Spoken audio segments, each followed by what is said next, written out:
Llegamos a la quinta sección del estudio ¿Qué requiere Dios de mí? Y basados en el primer y segundo mandamiento haremos un apartado conceptual necesario. Me imagino en vuestras mentes preguntándose, ¿tanto para decir del primer y segundo mandamiento? Es que estos dos mandamientos resumen toda la Escritura, ya que funcionan como aquellas puertas que nos dan ingreso a un hermoso reino. En este caso, los mandamientos dan acceso a todas las verdades que el cristianismo encierra. Entonces, podríamos basarnos en este texto para hablar de todo lo que la Escritura concierne. Nada de la Escritura contradecirá estos dos mandamientos. En tiempos como estos, la era selfie, este neologismo que significa la autofoto, muchas personas demuestran un interés por lo suyo propio de forma exagerada y han decidido generar ese interés, compartiendo y mostrando cosas personales para llamar la atención de terceros. Es tan así que plataformas como Instagram están preparadas para no usar palabras, sino imágenes que, de acuerdo al interés de los usuarios o los Instagramers, la plataforma de forma inteligente les acerca el material que prefieren. Así que de acuerdo a lo que buscan recibirán información gráfica de forma automática. Antes estas redes servían para compartir contenido entre amigos. En cambio hoy esas redes son un medio para generar influencia.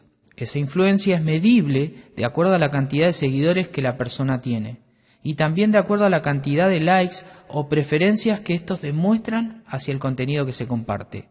Esto ha ido produciendo hombres que de forma esclavizada buscan satisfacción en las redes. Es tan absurdo que el 21 de junio del 2014 se ha conmemorado el primer día selfie, un festejo sin sentido para personas que buscan sentido en cosas sin sentido. Es por esto que los psicólogos y sociólogos comenzaron a ver que esta sociedad encajonada en las redes virtuales está perdiendo la noción de lo real por lo virtual, de lo natural por lo plástico. Los estudios demuestran que además de conductas adictivas hacia el consumo de todos estos productos informáticos, hay tendencia a la baja autoestima de quienes necesitan continua aprobación y aceptación de aquellos que aprueban su material. Hay otros que, por un mecanismo de autoafirmación, manifiestan una compulsión narcisista, es decir, un excesivo amor y admiración propio que los lleva a exponerse y exponer cosas que retroalimentan a otros que tienen la misma conducta. Por si no lo sabían, en la mitología griega se habla de un joven Narciso. De allí viene el término narcisismo. Este joven tenía una especial hermosura, de tal forma que él se había enamorado de sí mismo, y a causa de eso muere absurda y trágicamente al ahogarse tras intentar besar su propia imagen reflejada en el agua. Y es que Pablo nos dijo algo.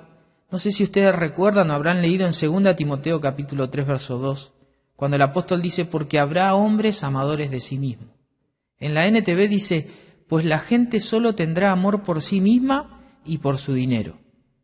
Pablo habla de que las características de los postreros tiempos, es decir, los últimos tiempos, vendrán hombres vanagloriosos, soberbios, que se burlarán de Dios, serán desobedientes a sus padres y malagradecidos, no considerarán nada sagrado, no amarán ni perdonarán, calumniarán a otros y no tendrán control propio, serán crueles y odiarán lo que es bueno, traicionarán a sus amigos, serán imprudentes, se llenarán de soberbia y amarán a los placeres en lugar de amar a Dios.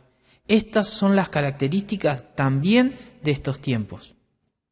¿Cómo conectamos lo que venimos diciendo con el segundo mandamiento? Es que Jesús justamente establece que el segundo mandamiento es semejante al primero y dice, amarás a tu prójimo, pero haz una salvedad, como a ti mismo. ¿Qué significa esta salvedad como a ti mismo? ¿Estará diciendo Jesús algo sobre el amor propio? ¿Estará hablando sobre la autorrealización o la autovaloración? ¿Estará apuntando a un equilibrio psicológico y emocional?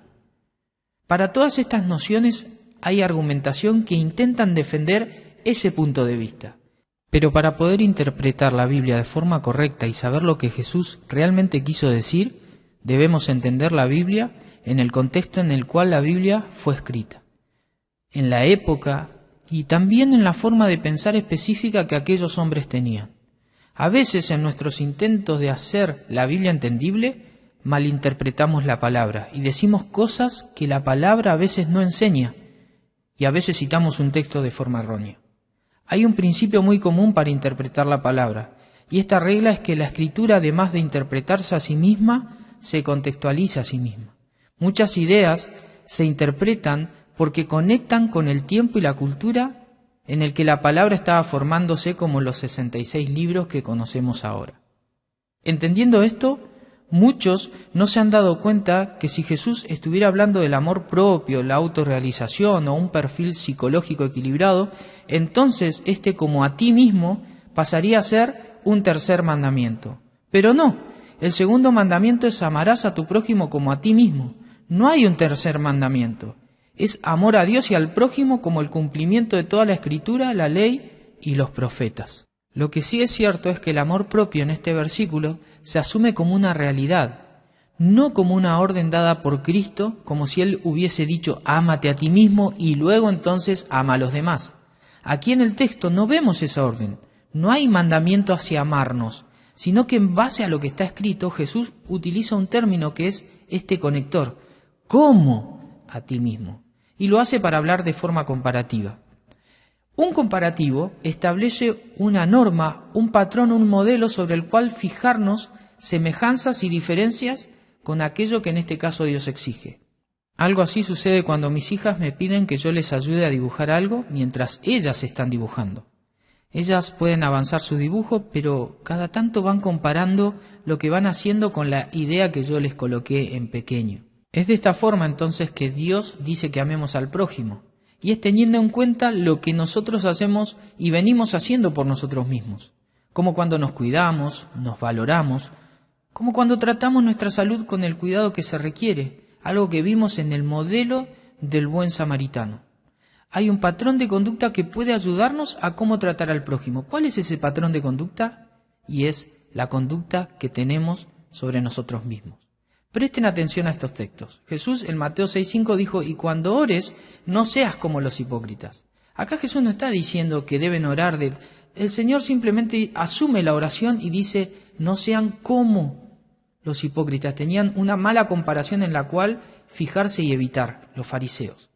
Se utiliza también en Mateo 6:16 cuando el Señor dice, cuando ayunen, no sean austeros como los hipócritas lo son. Esta referencia nuevamente nos habla de que estos textos demuestran que la comparación se establece sobre algo que se da por hecho.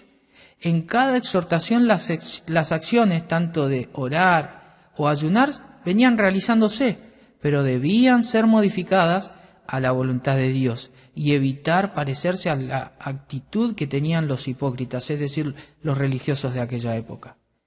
Me pregunto si recordarán un término que referimos en varias oportunidades. Habíamos hablado de la regla de oro, es decir, una creencia correcta que nos lleva a una práctica correcta. En lenguaje actual esto significa que cuando sabemos que algo es verdaderamente lo que Dios enseña, entonces debemos hacerle caso, poner por obra aquella enseñanza. ¿Y cuál era el contenido de esa verdad que debemos obedecer? En Mateo 7:12 está la regla de oro, dice, así que todas las cosas que queráis que los hombres hagan con vosotros, así también haced vosotros con aquellos, porque esto es la ley y los profetas. A diferencia de los que usaban esta regla para una forma negativa y prohibitiva, Jesús la usa de forma positiva. El cómo a ti mismo significa trata a los demás de la forma que quieres que te traten a ti. Trata a los demás como te tratas a ti mismo. Ama a tu prójimo como a ti mismo. Es importante entonces aclarar que no es que Dios esté diciendo, bueno, entonces cuando comiences a valorarte a ti mismo, cuando tengas algo de amor propio, entonces luego puedes obedecer este segundo mandamiento de amar a los demás. Muchos creen eso y viven una vida desobedeciendo a Dios, porque como han aprendido, el amor referido por Cristo es un amor sacrificial, tiene esfuerzo, es un acto de la voluntad. Entonces muchos optan por vivir de forma egoísta, especulan que amar a otro es un esfuerzo que quizás los demás no valoren, entonces ni siquiera hacen el intento. Nos preguntamos ¿en qué se basan? Se basan en esto de interpretar erróneamente este pasaje, creyendo de que recién pueden amar a otros cuando logren amarse a sí mismos. ¿Se dan cuenta de que pensar así de este texto trae resultados nefastos acerca del mandamiento? De hecho, ¿Cuál sería la medida del amor hacia uno mismo para recién amar a otros? Es claro que Jesús no está enseñando tal cosa. Jesús dice, tu amor a Dios debe ser prioritario. Es el primero y más grande mandamiento, pero hay uno semejante. Así como tú quieres que hagan contigo, así tú debes hacer con los demás. Así como tú haces contigo mismo, también practica esto con los demás. Y podríamos hacer la última salvedad. ¿Y es que acaso el amor propio no es algo enseñado en la Biblia? Pablo en Efesios 5:29 en la NTV dice, nadie odia su cuerpo, sino que lo alimenta y lo cuida, tal como Cristo lo hace por la Iglesia. Fíjense, no es antibíblico cuidarnos, ni prestar atención a nuestras necesidades, pero el punto aquí nunca ha sido ese. Lo que estamos preguntándonos es si Dios está dándonos un mandamiento de que debemos amarnos a nosotros y claramente no se ordena.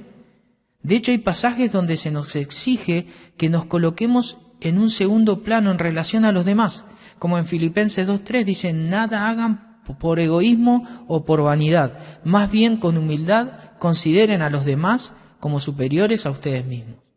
Vemos que entonces el contexto de este pasaje en Filipenses 2, Pablo dice que tengamos la mente o el modo de pensar de Cristo, capaz de humillarse a sí mismo y de no estimar el ser igual a Dios como cosa que aferrarse.